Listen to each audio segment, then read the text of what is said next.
3페이지 봅니다. 원시적 불능, 계약 체계상 가일 책임돼 있죠. 여기서부터 봅니다. 요건 우리가 총칙할 때 원시적 불능, 후발적 불능 할 때 한번 본 거예요. 그걸 이제 복습한다 생각하고 보시면 될 건데, 이것도 매년 한 문제씩 나옵니다.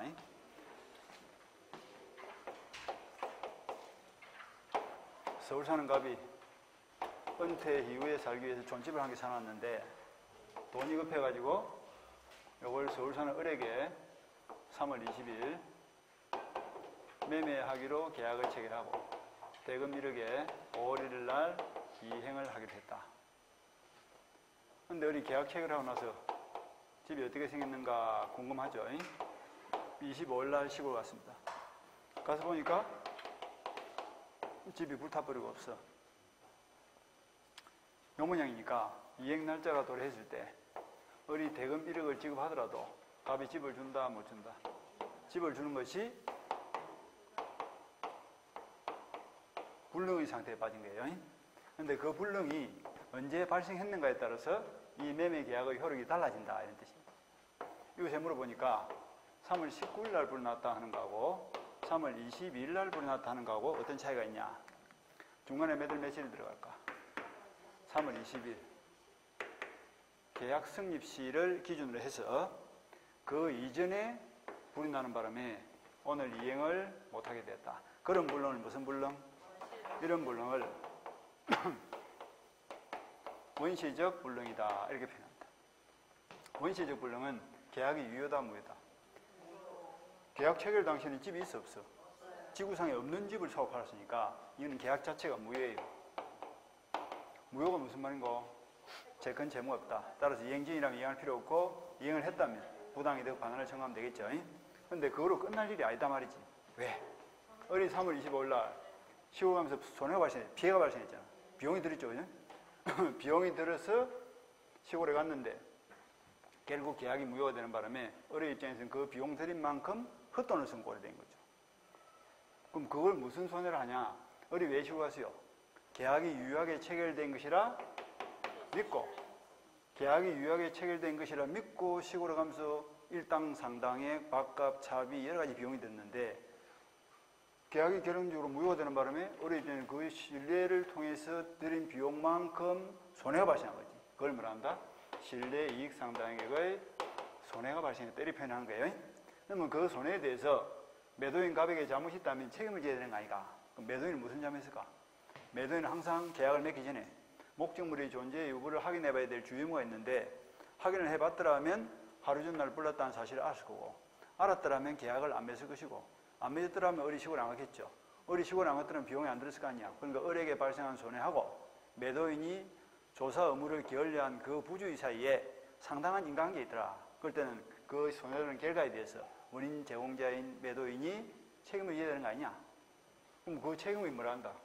책임을 진다면 그 책임을 말한다? 계약을 체결하는 상이 무슨 말이야? 과정에서 말이죠.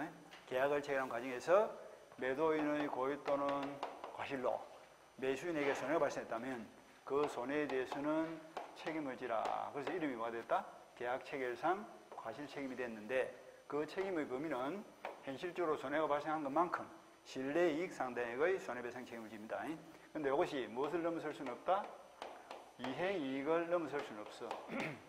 이행이익이란 것은 온전하게 계약이 성립되어 가지고 이행이 끝났을 때, 즉 주택의 소유권이 을에게로 넘어왔을 때 지금 현재 을이 얻을 수 있는 이익, 살 때는 1억 주고 샀는데 지금 한 1억 3천 하는 거예요. 그럼 이행이익이 얼마고? 한 3천만 올랐죠. 그게 이행이익이야. 시세차익이죠. 시세차익 3천을 초과할 수는 없다. 그러니까 실내이익이 1,000만 원이고 이행이익이 3천이면 얼마만큼? 1,000만 원만큼 책임지고 이행이익이 2천만 원이고 실내이익이 1,000만 원이면 1,000만 원만큼 책임지고 실내이익이 이행이익보다 클 때는 이행이익만큼 책임지고 그 말이 실내이익을 이행이익을 초과할 수 없다 이 말이에요. 클 수는 없다니까. 그러면 안 돼. 작거나 같을 수는 있지만 그래서 하여튼 적은 범위에서 책임진다 이런 뜻입니다. 그렇다면 계약 체결상 가할 책임이 인정되기 위해서는 어떤 요건이 필요하냐? 네 가지 요건이 필요합니다. 먼저 원시적, 객관적, 전부 불능의 경우에 문제가 된다. 계약 체결 전에 불타버렸죠? 원시적 불능. 집이 불타버린 것은 누가 봐도 불능이죠? 내가 봐도 불능이고 남이 봐도 불능 아니야. 내한테는 불능이지만 상대방한테 불능이 아니면 그거는 주관적 불능이고 누가 봐도 불능이었으면 객관적 불능이지. 원시적, 객관적. 그리고 전부 불타버리니까 하나도 줄 수가 없죠. 그래서 원시적, 객관적, 전부 불능인 경우에 계약체결상 가결책이 문제되고 만약 공부로 나가면 전부 불능은 계약체결상 가결책이지만 일부 불능인 경우는 또 담보책임 문제가 발생할 수도 있습니다. 좀 의미가 다른 거예요. 그 다음에 채무자. 이 채무자라는 개념이 조금 헷갈릴 수가 있는데 매매에서는 별도의 말했으면 뭐가 기준이다? 물건이 기준이야. 그래서 물건을 주기로 약속한 매도인은 채무자, 물건을 받기로 약속한 매수인은 채권자. 매매에서는 물건이 기준입니다. 대금이 기준이 아닙니다.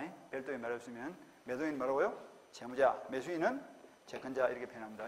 그러니까 매도인 즉 채무자는 책임을 져야 될 사람이니까 잘못이 있어야 될까 없어야 될까?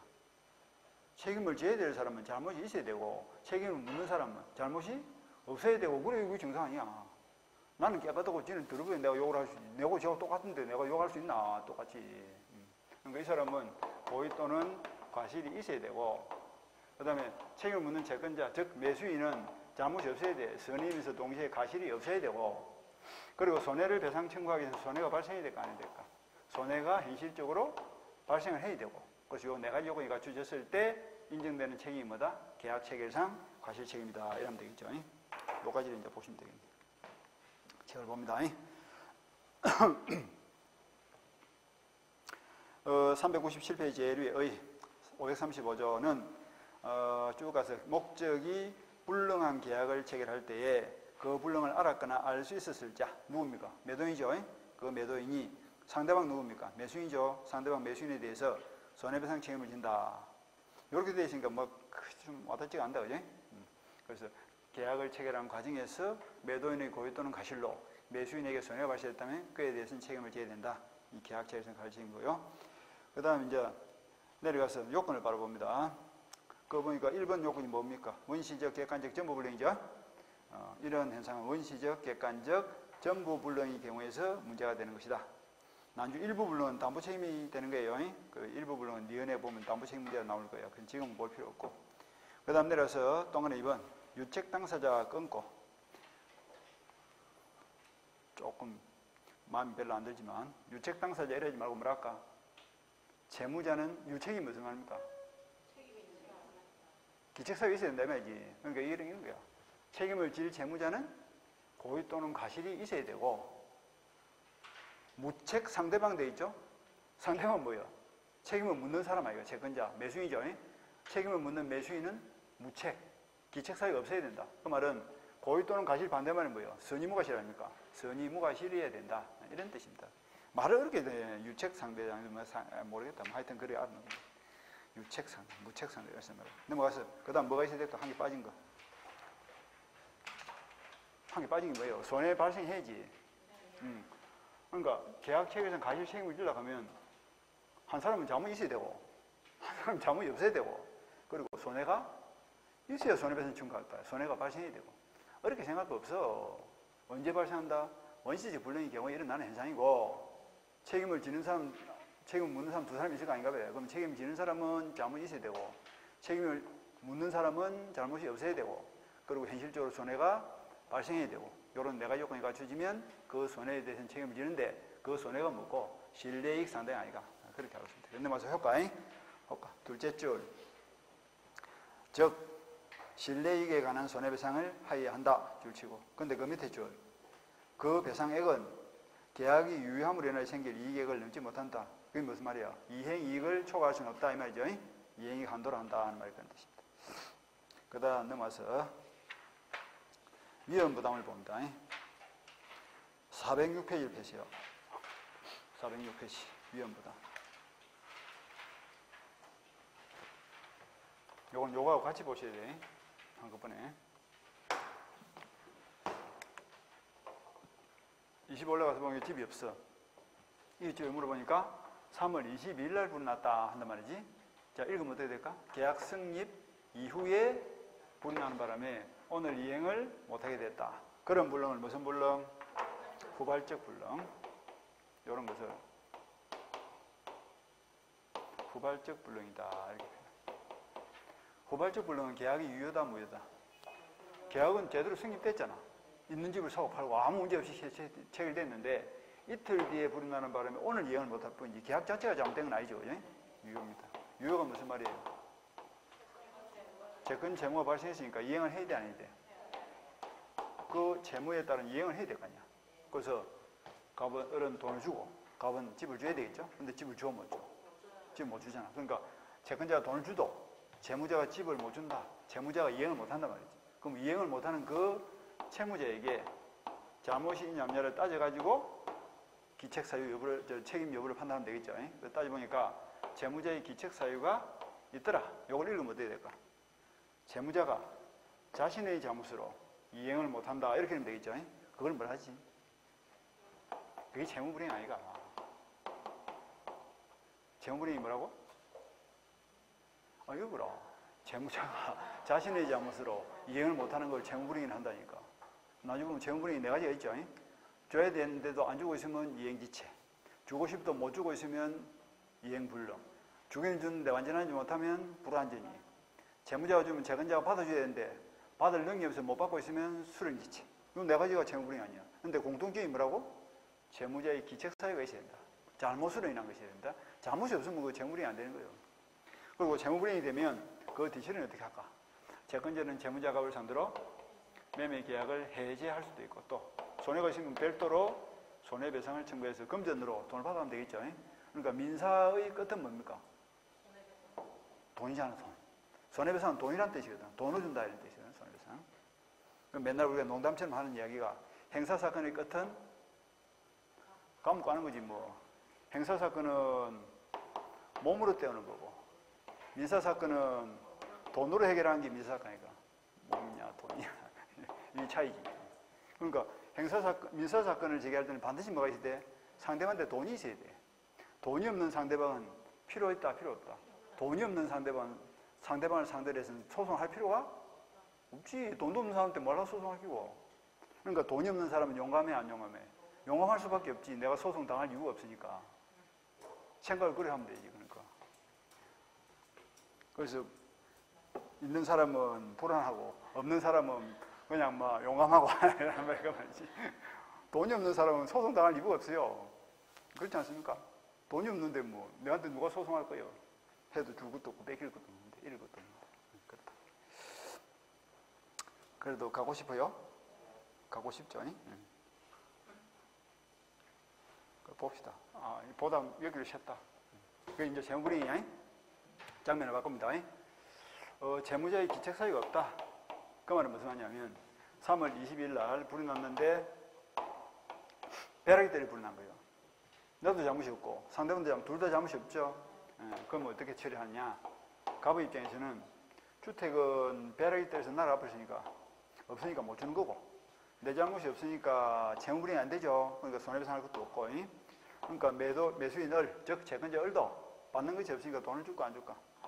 안 주겠죠. 그러니까 집도 안 주고 돈도 안 받고 안 주고 안 받는다. 안 주고 안 받으니까 어떤 문제가 남지? 집이 날아버린 그 위험을 누가 부담할 것인가? 이 문제가 남는 거예요. 그래서 다시 봐. 후발적 불능으로서 채무자의 기책 사유가 없을 때 발생하는 것이 뭐다? 이것이 위험 부담이에요. 위험 부담의 문제가 남는다. 이렇게 생각하면 되겠죠. 근데 결국 원칙적으로 위험을 누가 부담하게 됐죠? 채무자가 부담하게 됐죠. 한번 보세요. 채권자 을은 집도 안 받고 돈도 안 줬으니까 이익도 손해도 없죠. 근데 채무자 갑은 집은 집대로 날아가 버렸고 돈은 돈대로 못 받았으니까 집이 날아가 버린 그 위험을 채무자 혼자서 오롯이 다担게 되죠. 어디 가서 하소할 것도 없잖아. 하늘에 있듯이니까. 그렇잖아요. 그러니까 채무자가 위험을 따는 것이 원칙이다. 그런데 예외적으로 채권자가 위험을 따는 경우도 있더라 이거죠. 어떤 경우냐? 한 두 가지 경우가 있죠. 채권자의 기책 사유가 있을 때 3월 22일 날 불이 났는데 왜 불이 났다? 벼락이 떨어진 것이 아니고 채권자 을의 기책 사유로 불이 난 거예요. 집을 둘러보러 갔다가 담배 한 대 피우고 꽁초를 잘못 버려가지고 휘발유 땡까지 내버려가지고 막 불이 나버렸다. 그럼 채무자는 잘못이 없지만 채권자의 잘못이잖아. 그러니까 채권자는 집은 못 받아도 돈은 줘야 돼, 안 줘야 돼? 매매 대금은 줘야 됩니다. 집은 못 받아도 돈 줘야 되니까 집이 날아간 위험을 누가担게 됐다? 채권자 을이担게 된 거지. 그거 하나 하고 또 하나가 뭐냐면 수령지체죠.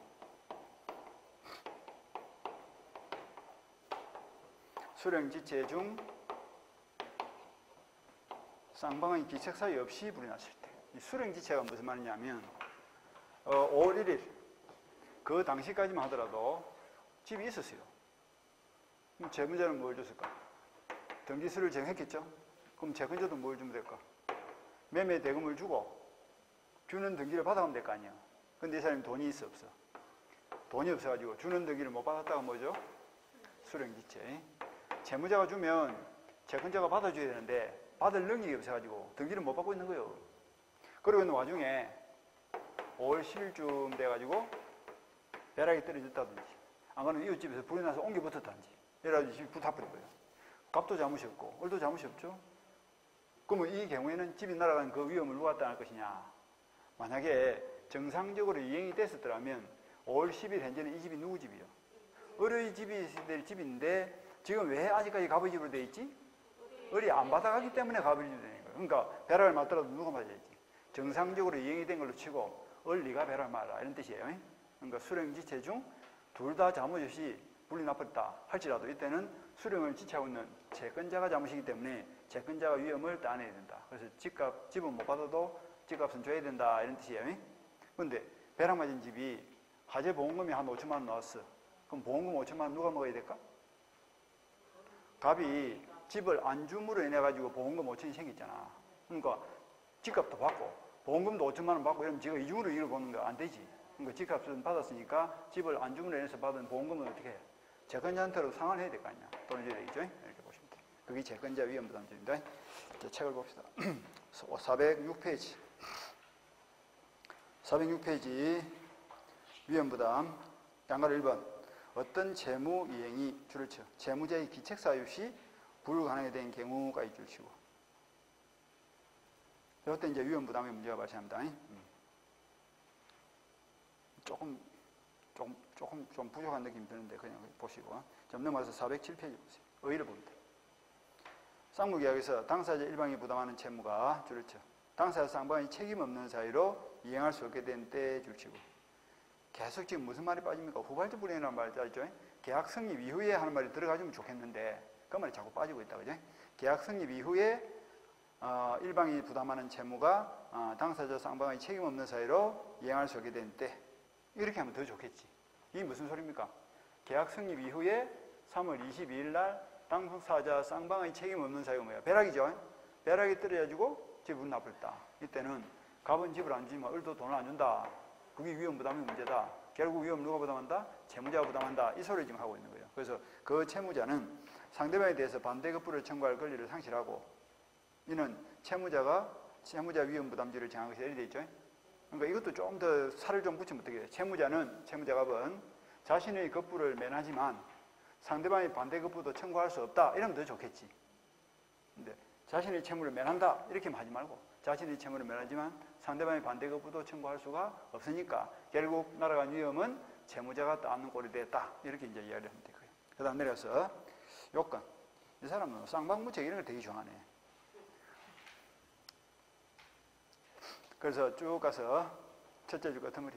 채무가 당사자 쌍방의 책임 없는 사유로 이행할 수 없게 돼야 된다. 줄치고. 그 다음에 동아리 2번. 언제 일어난 현상이다. 후발적 불능의 경우이다. 그러니까 두 개를 합치면 어떻게 될까? 이것도 거꾸로 되어 있죠. 그죠?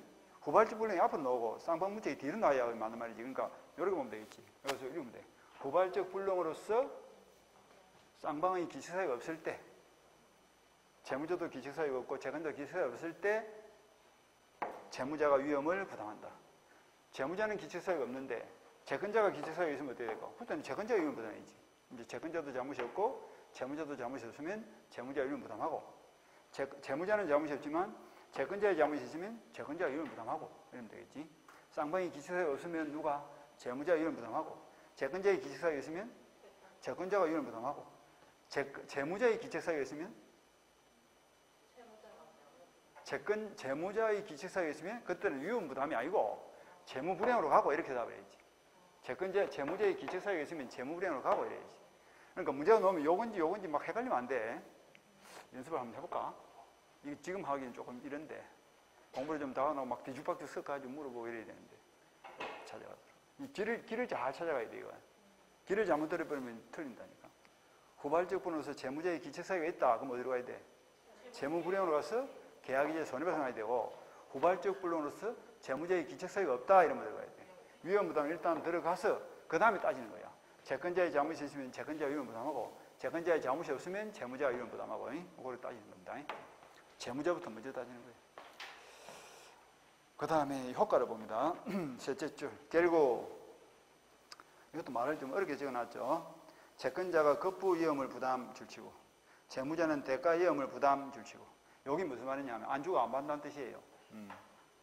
그러니까 이제 이렇게 읽어놓으니까 또 채권자도 위험을 부담하네 이렇게 생각하면 안 돼. 채권자는 겁부 위험을 부담하고, 이게 무슨 말입니까? 집을 못 받는 위험을 부담하고, 그 다음에 채무자는 대가 위험을 부담한다는 말은 무슨 말이야?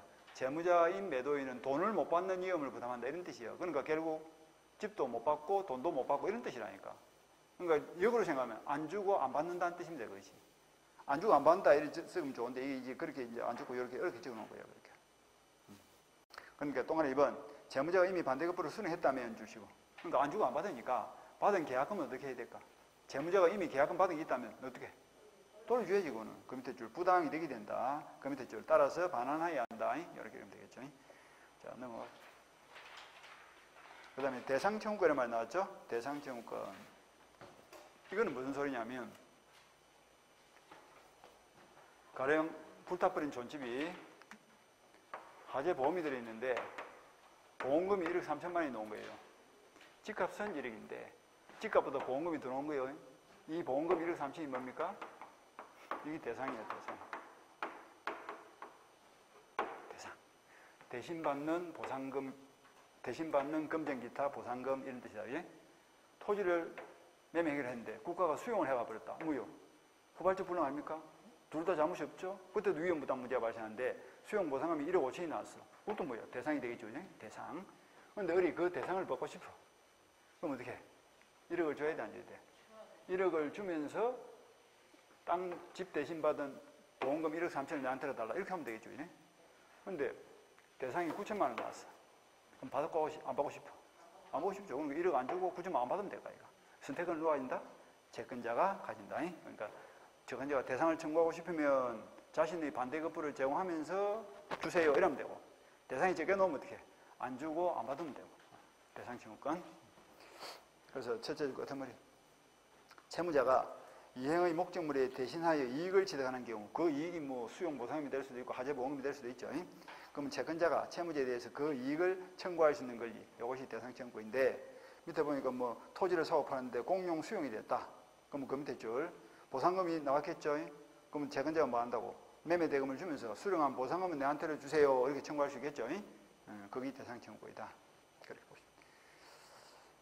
그 다음에 넘어와서 제일 위에 띄가 대상 청구권은 뭐 채권자의 권리이지 의무가 아니기 때문에 채권자가 선택할 수 있죠. 자신의 채무를 면할 수도 있고 또 대상 청구권을 행사할 수도 있고 이렇게 돼 있죠. 자신의 채무를 면한단 말이 뭡니까? 매매 대금 안 주고 대상 안 받을 수도 있고, 또 매매 대금을 주면서 대상을 청구할 수도 있고 선택한다는 거지. 그 다음에 채권자 위험 부담의 경우 요건 봅니다.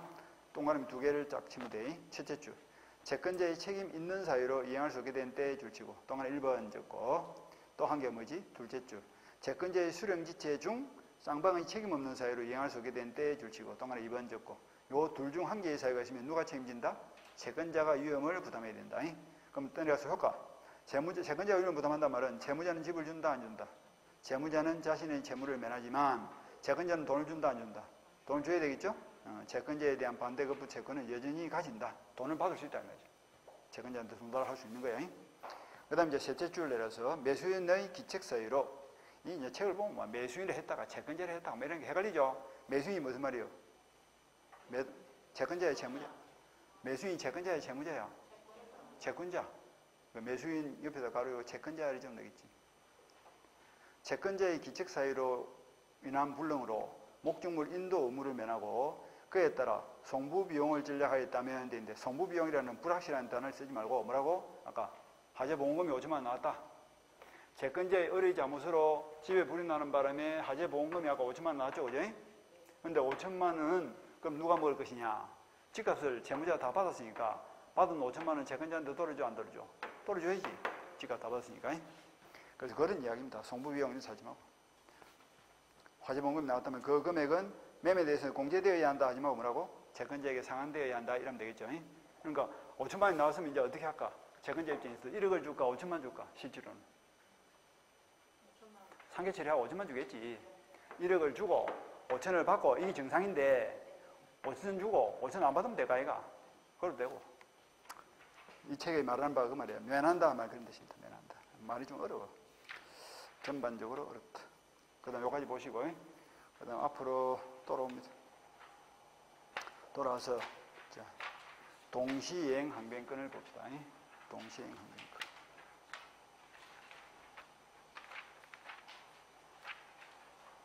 400페이지 펴죠.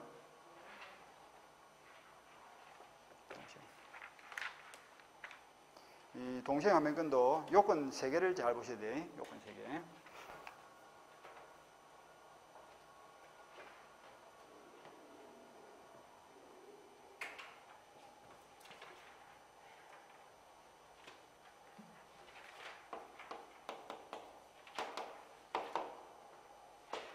갑이 토지를 을에게 팔기로 3월 1일 날 매매 계약을 맺고 대금 1억에 계약금 1,000만 원 걸고 4월 1일 날 중도금 4,000만 원 5월 1일 날 잔금 5천과 동시에 등기를 이전하기로 했다 칩시다.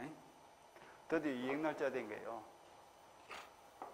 그런데 매도인이 등기수를 안 가지고 빈손으로 와서 잔금을 달라 이랍니다. 그럼 매수인이 잔금 줄까 안 줄까? 뭐라 하면서? 그냥 못 줘 이러지 말고 말이 있으니까 이가 이유가 왜 못 줘? 네가 등기를 주면 내가 동시에 줄게 하면서 못 준다 해야지. 떼놓고 그냥 못 준다 이러면 안 되지. 그걸 뭐라 한다고? 동시에 이행할 것을 요구하면서 상대방 요구를 들어준다 거절한다. 항이 무슨 말입니까? 항이 거절하기가 저는 우리 대항력 할 때 항이 뭐야? 거절해 했죠. 항자가 들어가면 이 거절 이런 뜻이거든. 거절을 할 수 있는 그 권리를 말한다고? 동시이행 항변권이다 이렇게 표현한다니까. 동시에 이행하자 한 주장하에 상대방 요구를 거절할 수 있는 권리. 네가 주면 나도 주고 네가 안 주면 나도 못 준다 이렇게 거절할 수 있는 권리를 동시에 항변권이다. 왜 이런 제도를 인정하지? 공평하니까. 등기도 안 주는데 내가 잔금 날짜가 돼서 잔금을 약속을 지켜야 나는 니는 약속을 어기도 나는 막 그다음에 약속을 지킨다 그런 바보가 있냐. 그런 바보도 있겠지. 소크라테스처럼 막 그래도 법이니까 나 약 먹고 죽는다 이런 사람도 있겠지만 이 세상 사람들이 꼭 그렇지는 않다 이거. 그러니까 보편적으로 네가 주면 나도 주고 네가 안 주면 나도 못 준다 하면서 상대방 요구를 거절할 수 있는 권리를 동시에 항변권을 하고 이거는 공평의 원칙에서 인정되는 제도다. 요까지가 이제 의 부분이 개념이 그렇고 그다음에 요건을 봅니다. 그럼 무슨 요건이 필요하냐? 3가지 요건이 필요한데 첫 번째 요건이 동시에 항변권은 동일한 쌍무계약에서 발생하는 양채무가 상호 무슨 관계에 있어야 된다? 대가적 관계에 있어야 된다. 이 말이 중요한 거예요.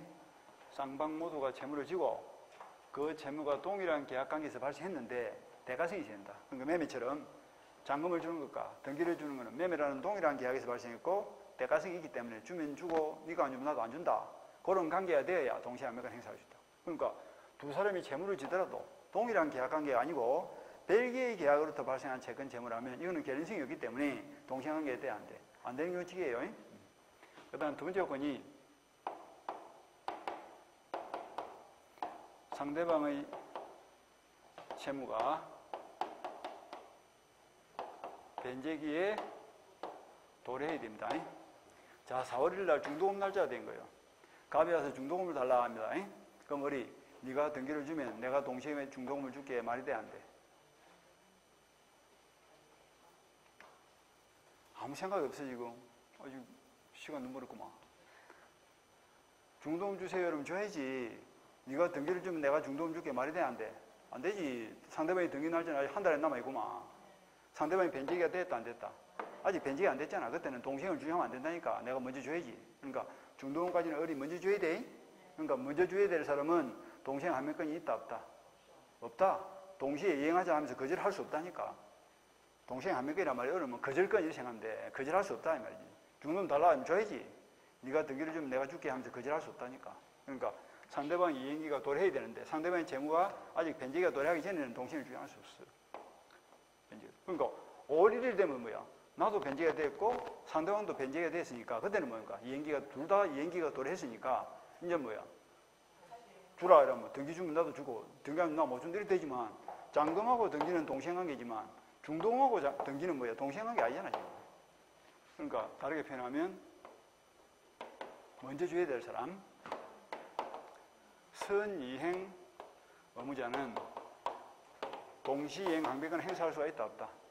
행사할 수가 없다 이렇게 표현해도 되겠죠. 그 다음에 세 번째 조건 드디어 이행 날짜가 됐죠.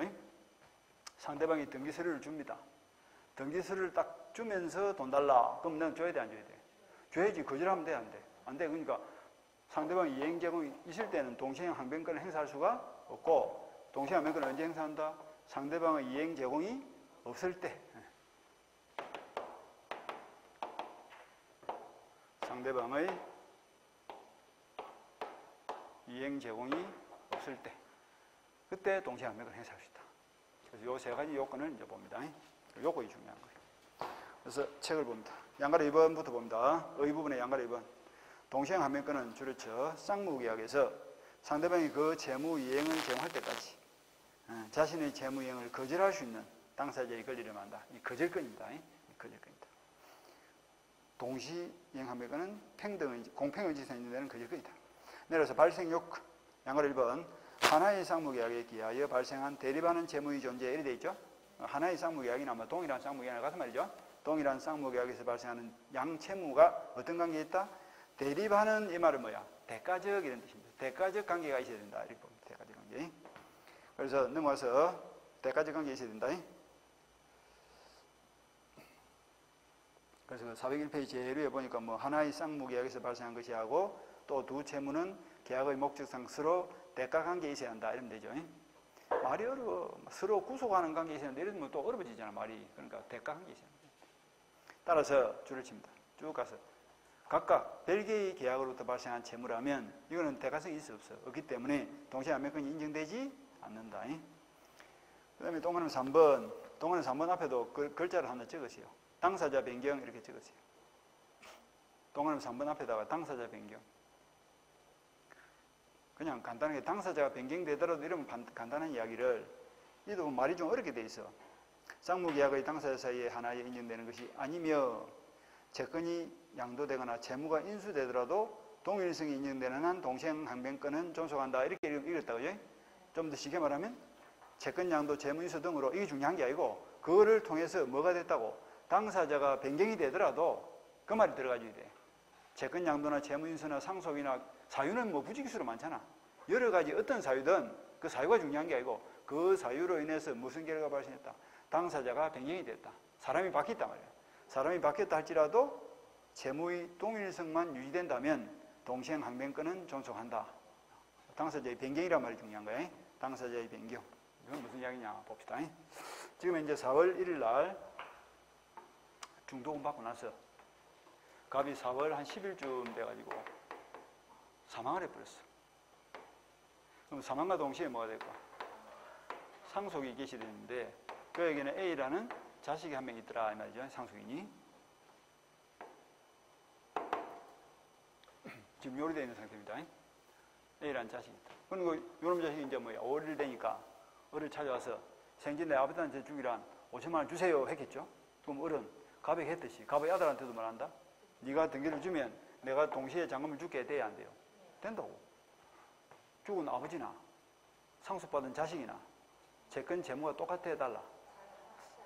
똑같잖아. 상속은 무슨 성계? 포괄성계니까 죽은 아버지의 권리 의무관계가 그대로 넘어오거든. 채권 채무의 동일성이 유지된다 안 된다. 이 사람이 있는 5천만 원 주세요 채권이나 이 사람이 있는 5천만 원 주세요 채권은 똑같은 채권 아닙니까? 동일성이 유지된다면 사람이 바뀌어도 관계없다. 그러니까 채권 양도, 채무 인수, 상속 등으로 당사자의 변경이 있더라도 채무의 동일성이 유지된다면 동시행관계는 여전히 인정된다 안 된다? 인정이 된다. 그런 뜻이고. 그 다음에 4번도 내려가서 체크를 하고 4번도 제목을 달면 채무의 성질 변경 이렇게 줄죠. 채무의 성질이 바뀌어도 관계없습니다. 채무의 성질에 변화가 일어났다. 포인트가 채무의 성질 변화라도 동시행항변권은 된다는 뜻입니다. 말이 좀 어렵게 돼 있어요. 그러니까 좀 봅니다. 쌍방의 채무 중 어느 한 채무가 채무 불이행으로 인하여 손해배상 채무로 변하더라도 동시행매권을 존속한다. 이렇게 줄을 쳤죠. 이게 이제 쉽게 말하면 물건을 주는 채무가 돈을 주는 채무로 성질이 바뀌었다는 뜻입니다. 하더라도 본질이 같다면 동시행매권을 인정한다. 이런 논리예요. 내용이 이렇습니다. 갑이 주택을 이런 조건으로 팔기로 했는데 그 주택이 4월 10일 날 불이 나가지고 전부 다 불타버렸어. 근데 왜 불이 났냐? 조사를 해보니까 갑의 기책 사유로 인한 거로 밝혀졌다. 뭐죠 이거? 채무불이행이죠. 오, 잘한다. 내한테 칭찬도 좀 받고 하면서 더 공부해야 되는데. 그거 봐라, 이거. 지우지도 않고 있다, 이게. 존집 이야기 아닙니까, 이게? 계약 성립 이후에 불이 나는 바람에 오늘 이행을 못 해야 되는데, 채무제의 기책사유가 있으면 채무불이행, 채무제의 기책사유가 없으면 위험부담, 이렇게 하는 거죠. 채무불이행이 돼. 채무불이행이 되면 집 대신 뭘 줘야 돼? 금전으로 손해배상이 돼. 근데 그동안에 집값이 한 3천만 올른 거예요. 그럼 얼마 줘야 될까? 1억 3천을 줘야 되겠죠. 그러니까 어떻게 바뀌었어? 집을 주는 채무가 돈을 주는 채무로 성질이 바뀐 거야. 하더라도 본질이 같아야 달라. 뿌리는 같은 거잖아. 옷을 갈아입을 뿐이지 몸체는 같은 채거이거든. 그러니까 여전히 동시행매권은 된다 안 된다? 된다 이런 뜻이죠. 그래서 5일 날 우리 갑을 보고 1억 3천 손해배상해라. 집 대신 손해배상해라. 이러면 갑은 뭘 한다고? 네가 잔금을 주면 내가 등기 대신 1억 3천을 동시에 줄게 되는 거예요. 또 갑이 얼보고 5일 날 잔금 5천 주세요. 이러면 어리 말한다고. 네가 집 대신 1억 3천을 주면 내가 동시에 5천만 원 잔금을 줄게 돼야 안 돼요. 되는 거예요. 성질이 바뀌도 관계없어요. 그러니까 당사자의 변동이 되더라도 채무의 성질의 변화가 있더라도 동일성만 유지된다면 동시행매권은 된다 안 된다? 된다. 그렇게 하고 있습니다. 그 다음 넘어가고 2번 요건 두 번째 요건 상대방의 채무가 변적이 있을 것 줄치고 요거지 맞죠? 상대방의 채무가 변적이 있을 것. 그러니까 5월 1일이 되어야 비로소 동시행매권을 행사할 수 있지. 4월 1일 중도금 날짜에서는 동시행매권이 된다 안 된다? 안 된다 그랬죠? 그래서 아까 말하기를 선이행 의무자는 동시행매권을 행사할 수가 없다. 4월 1일까지 어리 먼저 주셔야 돼. 동시행을 주장하면 안 되지. 줄 쳐야지. 첫째 줄 끝머리 적부터 줄 쳐.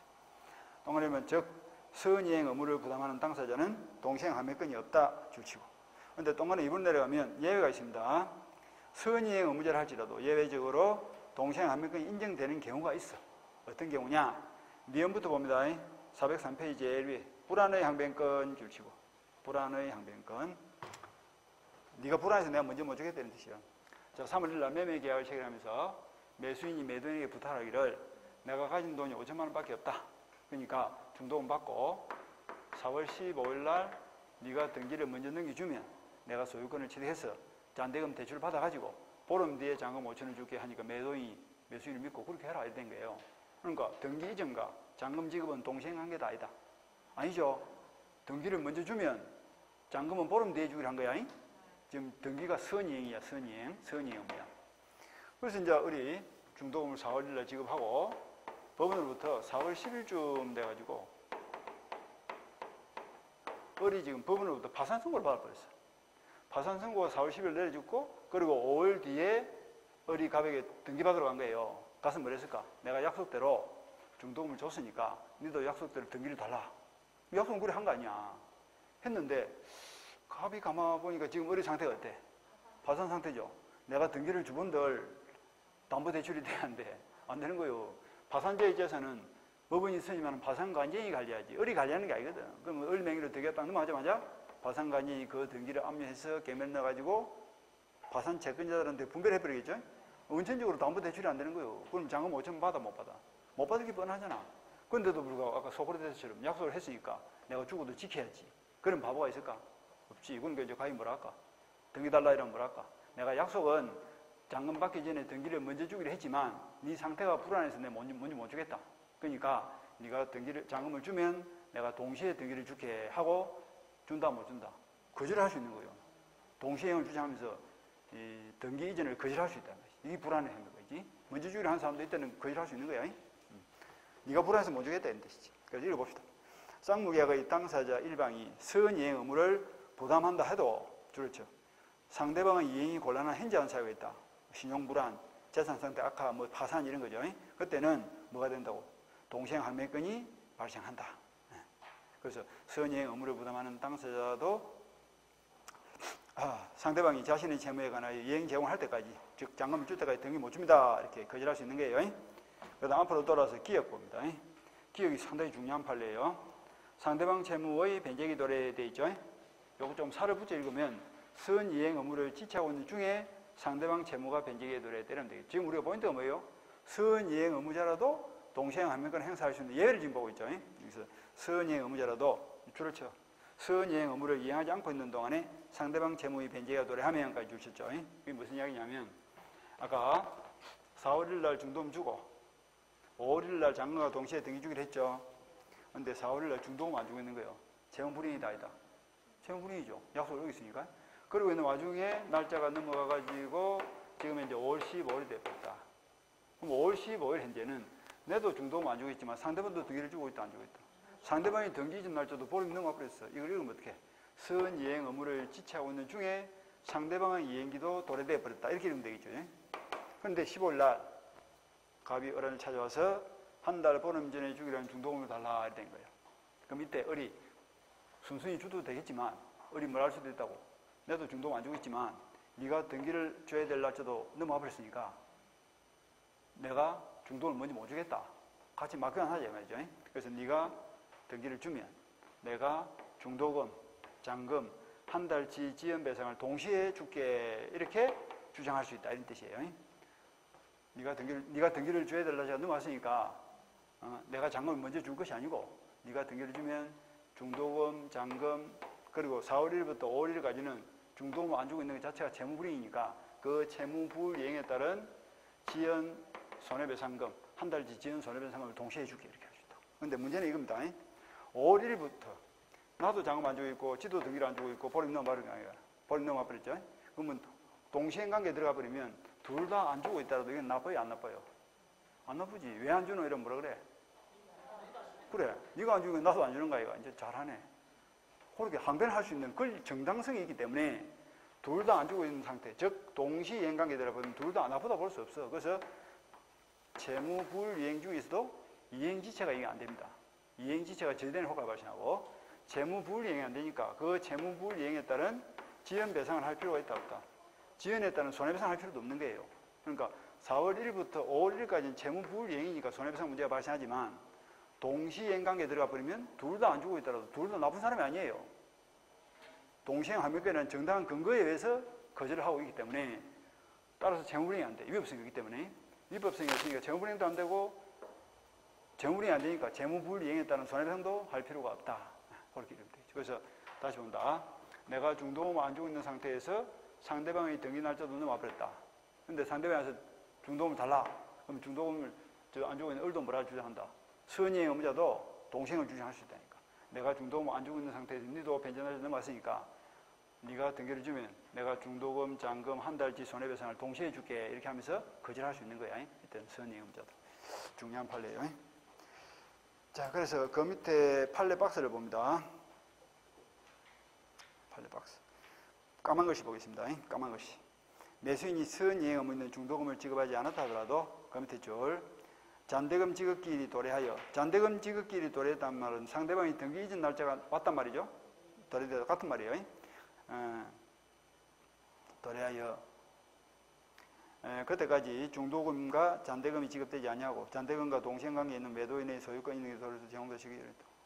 그 다음 특별한 사정에 문한 줄치고 이제부터 줄을 칩니다. 매수인의 중도금 및 잔대금 지급과 중도금 줄치고 잔대금 줄치고 지급과 매도인의 소유권 이전 등기 소요 서류를 제공 줄치고 매도인이 소유권 이전 등기를 넘겨주는 것은 무슨 관계에 있다? 동시행 관계에 있다 할 것이어서 끊어주고 그때부터는 줄치고 그때부터는 뭐야? 5월 1일이죠. 이행기가 도래한 동시행 함유권이 인정되는 그때부터는 매수인은 중도금을 지급하지 아니하는 데 대한 이행지체 책임도 지지 아니한다. 그럼 그때 이전은 뭐야? 이행지체 책임을 진다, 지지 않는다. 진다는 뜻이죠. 판례를 읽으면 좀 어렵죠. 그래서 이렇게 생각하면 돼. 5월 1일 이후부터는 지연이자를 줄 필요 없는 거예요. 그 말은 뒤집으면 5월 1일 이전에는 한 달치 지연 배상을 해야 된다는 뜻이죠. 그러니까 결국 등기를 주면 내가 중도금, 잔금, 그럼 뭘 줘야 돼? 한 달치 지연이자를 동시에 주기에 이렇게 동시에 한매권 행사할 수 있는 논리야. 이 말 자체가. 차라리 판례를 안 읽어보는 게 낫겠다. 그죠?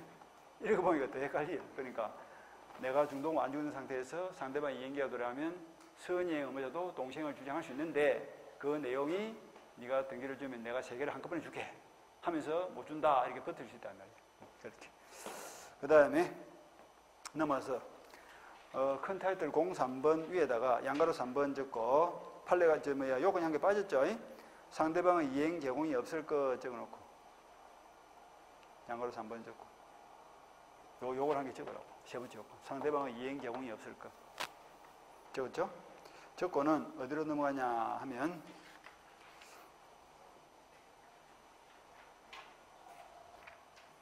어디로 넘어가냐 하면 406페이지로 넘어갑니다. 406페이지에 넘어가서 기억, 제일 위에 기억 보이죠? 기억을 봅니다. 그 기억 판례가 상당히 중요한 판례예요. 그것이 양가로 3번과 관련된 판례입니다. 상대방의 이행 제공이 없을 것. 요것에 관련된 판례예요. 양가로 기억이. 기억이. 요 내용이 이런 겁니다. 3월 1일 매매 결매하면서 약속을 하기를 5월 1일 잔금 날짜가 되면 법무사 사무실에서 등기 수료하고 잔대금 5천만 원을 맞교환하기로 했습니다. 그런데 갑은 5월 1일 날 약속대로 서류를 제공했어. 근데 을도 5천만 원 가져가지고 주는 등기를 받아가면 되겠죠? 근데 돈이 5천 원 없어. 그래서 주는 등기를 못 받고 있죠? 그걸 뭐라죠? 줘도 못 받는 게 수령지치 아니야. 줘도 못 받고 있는 거예요. 근데 갑의 입장에서도 법무사를 믿어, 못 믿어? 못 믿죠. 옛날에 표현대로 할 때 법무사한테 등기를 맺겠더만 이러면 어떻게 했어? 사채업자에 돈을 빌리고 대신 대신 땅을 덮으려고 뭐 이런 팔도 있잖아. 법무사를 못 믿단 말이지. 그래서 5월 7일 날 등기서를 다시 회수해 와버렸어. 그러면 5월 8일 날 을을 찾아간 거예요. 5월 8일 현재는 이행 제공이 되고 있다, 안 되고 있다?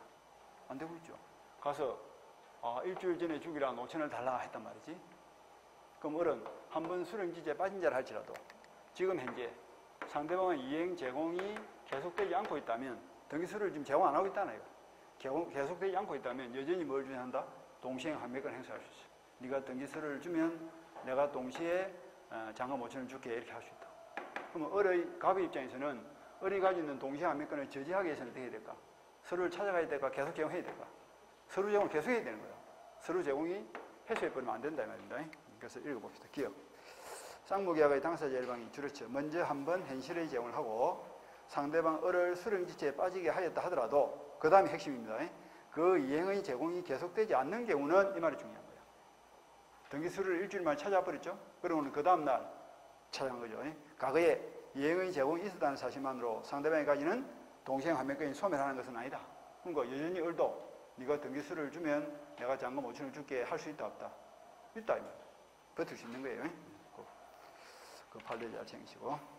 그 다음에 이제 앞으로 돌아와서 404페이지를 봅니다. 효과. 404페이지는 크게 볼 거고 405페이지를 봅니다. 405페이지 보니까 동그라미 3번 찾았죠. 당연효 찾았어요.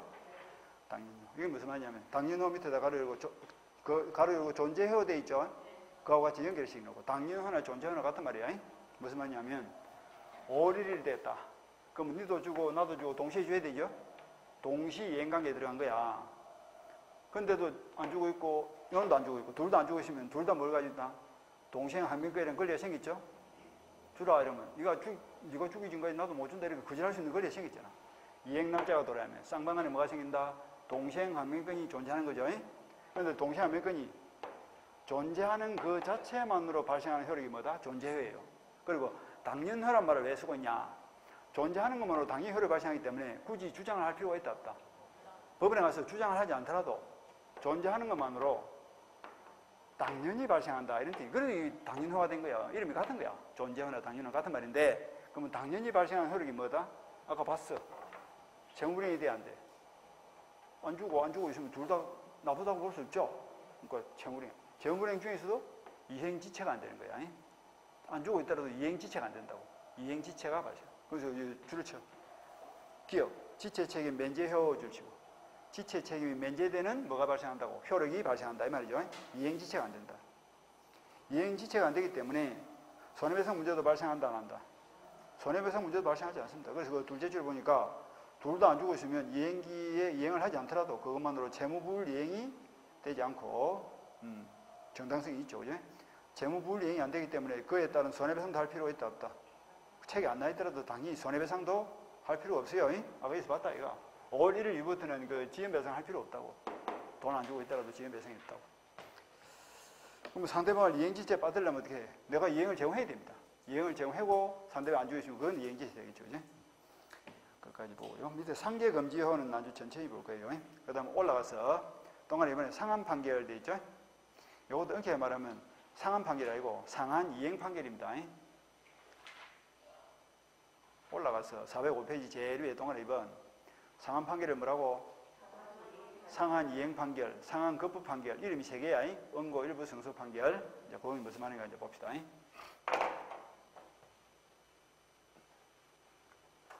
5월 15일이 됐는데 지도 안 주고 나도 안 주고 둘 다 안 주고 있습니다. 그런데 이 매도인이 매수인을 상대로 5월 15일 날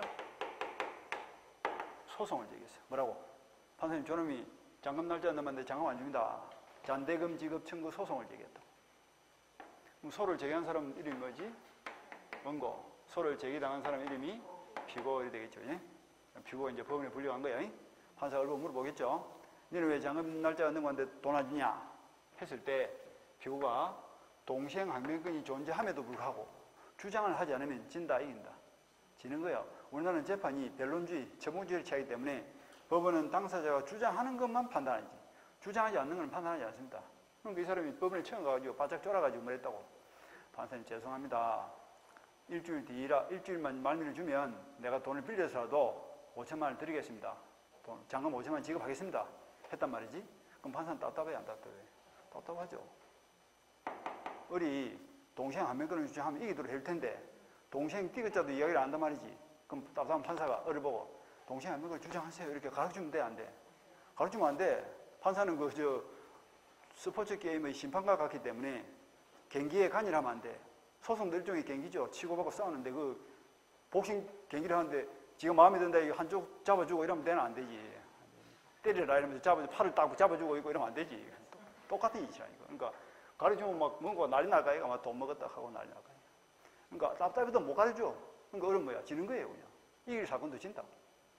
근데 여러분 좀 똑똑한 사람이 이제 피고가 된 거야. 판사 물어보는 거야. 니 왜 돈 안 주노? 그럼 뭘 가야?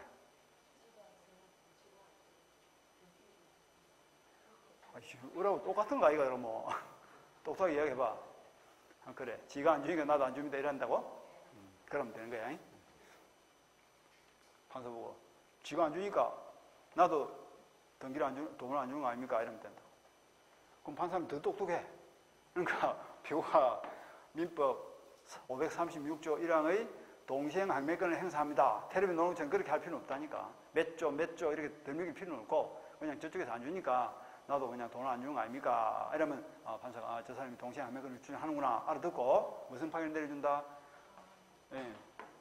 등기도 안 주면서 돈을 달라는 요놈이 나쁜 놈 아니에요. 그러니까 이론상으로는 요 지고 이기고 이렇게 판결 내려야 되는데 그렇게 판결을 내리지 않고 소가 제기된 김에 일거에 사건을 해결하자 하는 취지에서 상한 이행 판결을 내린다. 그럼 상한 이행 판결은 무슨 말이냐면 판결 주문에 적기를 피고 어른 원고 갑으로부터 등기 서류를 제공받는 것을 조건으로 잔대금 5천만 원을 이행하라 이렇게 판결된다. 그러니까 등기 서류를 넘겨받는 것은 어리겠죠. 돈 5천만 원을 받는 것은 갑이겠죠. 그러니까 둘 다 뭐야? 반반씩인 거야. 그래서 이걸 원고 일부 승소 판결. 일부 승소 판결이나 일부 패소 판결이나 같은 말이죠. 반점이 있단 말은 거꾸로 얘기하면 반점 졌단 말이야, 이거. 그리고 이걸 다른 말로 등기를 상한받는 걸 조건으로 니도 잔대금 5천만 원을 이행하라 했다. 그래서 이름이 뭐다? 상한 이행 판결 이렇게 돼. 상한 이행 판결을 하고 또 다른 말로 상한 급부 판결 이렇게도 표현합니다. 이름이 4개다.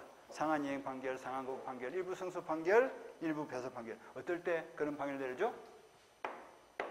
동시행 항변권을 주장했을 때. 주장하지 않으면 그런 판결 내려주지 않습니다. 주장했을 때.